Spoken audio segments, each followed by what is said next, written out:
19 साला निदाल अहमद ने आखिरकार अपनी तेज रफ्तार रोमानवी कहानी पर खामोशी तोड़ दी, जो उनकी 32 साला अमरीकी टिकटॉक स्टार ओनिजा रॉबिन्सन से जुड़ी है। रॉबिन्सन की पाकिस्तान आमद ने काफी तनाज़ात को जन्म दिया था। निदाल कराची के एक कॉल सेंटर में काम करता है। उसने इंकशाफ किया कि उनकी मुलाकात ऑनलाइन हुई थी और पाकिस्तान आने का फैसला मुकम्मल तौर पर ओनिजा का था। अक्टूबर 2024 में वो पाकिस्तान पहुंची थी। निदाल के मुताबिक मीडिया रिपोर्ट्स के बरक्स उनके खानदान ने ओनिजा का दिल से इस्तकबाल किया, यहाँ तक कि उनकी माँ और बहनें उन्हें शॉपिंग पर भी ले गईं। सब कुछ बेहतरीन था, जैसे ख्वाब हो। निदाल ने उन तमाम दावों को रद्द किया कि उन्होंने ओनिजा को छोड़ दिया। निदाल ने दावा किया कि अगर ओनिजा ने कभी कहा कि मैंने उसे छोड़ दिया तो ये वीडियो दिखाएं। निदाल ने वजाहत की कि जनवरी में एयरपोर्ट पर छोड़ने के बाद ओनिजा ने खुद ही पाकिस्तान में रुकने का फैसला किया। उनके मुताबिक वो किसी किस्म की हिरासत में नहीं थी, बल्कि अस्पताल में दाखिल थी और राब्ते में नहीं आ सकी।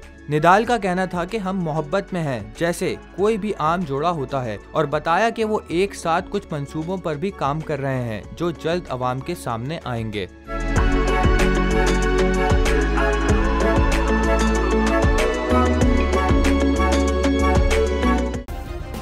सब्सक्राइब करें और बेल दबाएं ताकि कोई खबर रह न जाए।